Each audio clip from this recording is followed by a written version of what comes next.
আরেক রাউন্ড এই যে বেগুনি আমার বলেছিলাম যে কিছু সাইট সিন দেখা বাকি আছে, তো এখন সেটাই দেখতে যাচ্ছি। তো চলো এখন থেকে ব্লগটা শুরু হচ্ছে। এটা হচ্ছে ডে 2 এর সন্ধেবেলা। তো সন্ধেবেলা আমরা বিকেলবেলা আমরা ফার্স্ট লোকেশনে চলে আসলাম ভারত সেবাশ্রম, যেটার নাম আমরা প্রত্যেকেই জানি। তো চলো চারপাশটা ঘুরে দেখি এবং ভেতরে যাই, আশা করছি খুব সুন্দর হবে। তো চলো যাওয়া যাক।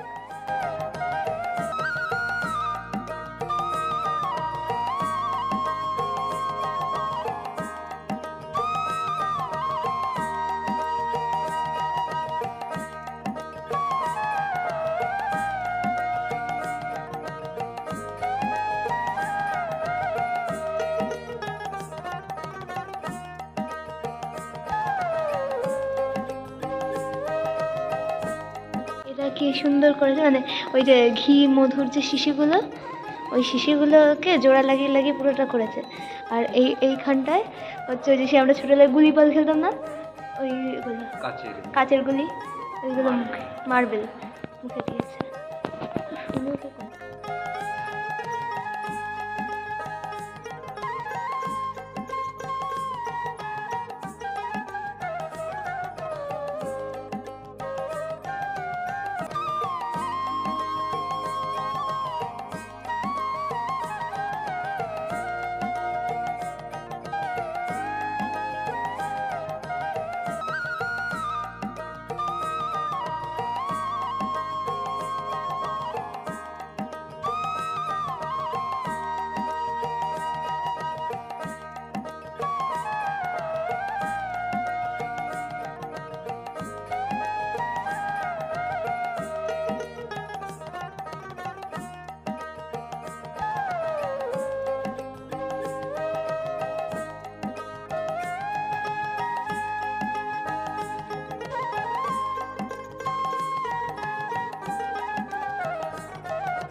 তো আগেটা ছিল ভারত সেবাশ্রম, আর এখন আমরা যাচ্ছি মুন্ড মালিনী তলায়। তো চলো।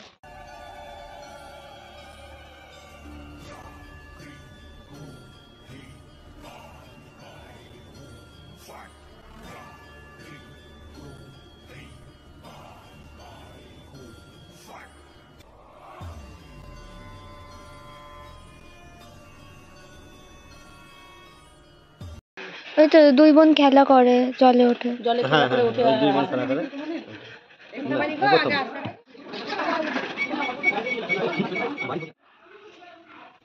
মা মনসা মন্দির 7 কোণ।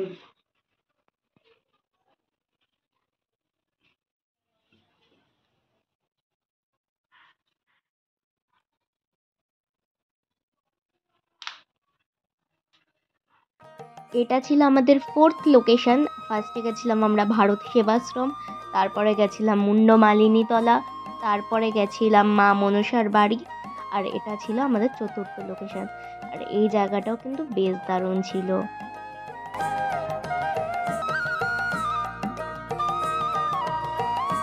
তো এখন আমরা চা খাবো। আর এইদিকে দেখো কি দারুণ জিভে গজা বানানো চলছে, আমার তো দেখে সত্যি জিভে জল চলে আসার মতো। এই জিনিসগুলো মিষ্টি জিনিস মানে আমার ভীষণ প্রিয়। আমাদের সমস্ত সাইট সিনই বলতে গেলে তারাপীঠের ঘোরা সব কমপ্লিট। আর এখন আমরা যাচ্ছি সন্ধ্যা আরতি দেখতে। তো চলো আর কি। আর তোমরা কি দেখেছো আগের ব্লগের মতো এই ব্লগটাতেও কিন্তু ম্যাচিংয়ে, আজকে ব্ল্যাক, সকালে ছিল হোয়াইট আর ব্লুতে, তারপরে গতকাল ছিল সবজি নীলে, হ্যাঁ নীলের উপরেই। তারপর তার গতকালকে যেটা ছিল একই জয়েন্ট একই রকম ফ্রক। তো চলো চলে এসেছি কথা বলতে বলতে মন্দিরে। তো এখন কথা বলতে বলতে মন্দিরে চলে এসেছি, আর এখন সন্ধ্যা আরতির জন্য আমরা যাচ্ছি।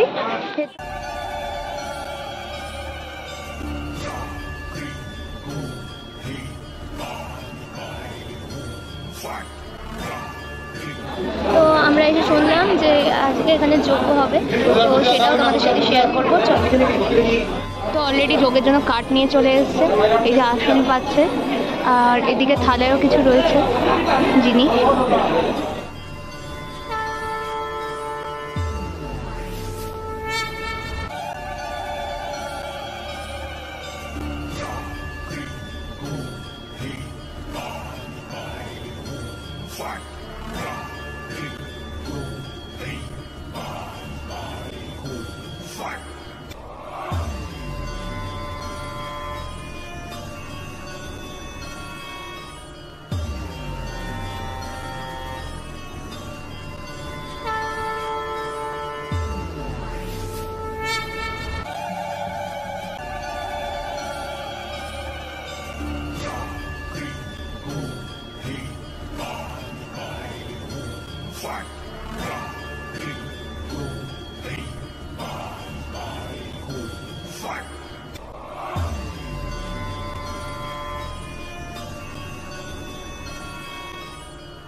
মন্দিরের ওই দৃশ্য দেখে আমি তো রীতিমতো ভয় পেয়ে গেছিলাম। যাই হোক, সেখান থেকে বেরিয়ে আমরা চলে আসলাম তারাপীঠ মহাশ্মশানে। এখানে বেশি আমি ভেতরে যাইনি, কারণ আমার ভয় লাগছিল ওটা দেখার পর। চলো মহাশ্মশানটা একটু ঘুরে দেখা যায়। এর আগেও একবার আমি তারাপীঠ এসেছিলাম, ক্লাস 6 এর শেষে বা 7 এর শুরু। যখন আমি মহাশ্মশানে এসেছিলাম তখন ছিল একদম অন্যরকম, মাটির পুরোটাই ছিল।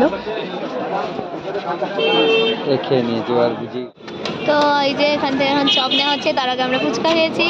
তো বেগুনি নিচ্ছি, আলুর চপ নিচ্ছি, আর মা নিচ্ছে লঙ্কার চপ 6 খানা খাবে লঙ্কা, তার সাথে আমাদের মুড়ি। কি বলবো, আমরা এনেছি, এই যে সবাই খেয়েছে, আমার বাবা খেয়েছে, আমার মা খেয়েছে, আমি একটু শান্তি করে খেতে পারলাম না, যে একটু শান্তি করে খাবো। আমি বেগুনিটা পর্যন্ত একটু শান্তি করে খেতে পারিনি, কোনো রকম কামড়ে কামড়ে হাপ হাপ করে খেলাম। কি না, একটা ফোন এসেছিল, তো এত কথা বলছিল, আমি যে একটু খাবো, আমার মনটা খাওয়ার দিকে আর খেতে পারছি না, এত ইয়ে লাগছিল। আমি যার জন্য ভিডিও করতে পারিনি, ফটোও তুলতে পারিনি। আমরা এনেছিলাম বেগুনি, এনেছিলাম আলুর চপ, এনেছিলাম লঙ্কার চপ এনেছিলাম। বেগুনি আনা হয়েছিল 4টে, আর লঙ্কা চপ এনেছিল 6টা, আর আলুর চপ 2টো। আমি যেহেতু বেগুনি ভালো খাই, তাই আমার জন্য 2টো বেগুনি আনা হয়েছিল। আর 10 টাকা নিয়েছে মুড়ির প্যাকেটটা। আমরা ভেবেছিলাম অত মুড়ি লাগবে না, কিন্তু মুড়ি শেষ, ঠিক আছে, আমি খেতে পারিনি, আমার মুড়ি ভাগের মুড়ি মনে হয় রয়েছে। তো বাকিটুকু মুড়ি খাওয়ার জন্য আমরা আরেক রাউন্ড, এই যে বেগুনি আমার আর মায়ের জন্য নিয়ে চলে এসেছি, বেগুনি আর লঙ্কার চপ। আমি লঙ্কার চপ খাবো না, লঙ্কার চপ খাবে মা, আর আমি খাবো বেগুনি, তো মাও খাবে বেগুনি। তো আমাদের আরেক রাউন্ড চলে এসেছে। তো সন্ধ্যের এই টিফিনটা কিন্তু দারুণই হয়েছে আমার মনে হয়। আর চপগুলো ভীষণ অমায়িক, খুব সুন্দর, মানে একটুও কড়া ভাজা নয়, বাবা গরম এত, মানে সবে ভেজে দিয়েছে, ভীষণ গরম, তাই না বলো? তোমরা হচ্ছে ওই যে গেটটা, তোরণটা আর কি, মা তারার তার অপোজিট সাইডে, অপোজিট সাইডে আসতেই গলিটা স্টার্ট হচ্ছে, ইয়ের দিকে নেমে চলে যাচ্ছে আর কি, মুন্ডমালিনী তলার দিকে, মুন্ডমালিনী তলার দিকে যেতে ভারত সেবাশ্রমের দিকে ভারত যেতে সেবাশ্রমের বাঁ দিকে হাতে একদম বাহাতে ফার্স্ট রাস্তা মানে একটা ওটা দোকান দোকান নাকি বন্ধ ছিল আমি জানি না, যাই হোক মানে যদি তাই হয় তাহলে সেকেন্ড দোকান ওখানে দেখতেই পাই প্রচুর পরিমাণে সেল হয় ছেলেটার। আর দারুণ দারুণ মানে ওর চপগুলো অসাধারণ। আমাদের মা ছিল হবে। হ্যাঁ, ওখান থেকে তোমরা অবশ্যই খেতে পারো। যাই হোক, তো এই ব্লগটা এই পর্যন্তই রাখছি। বাই।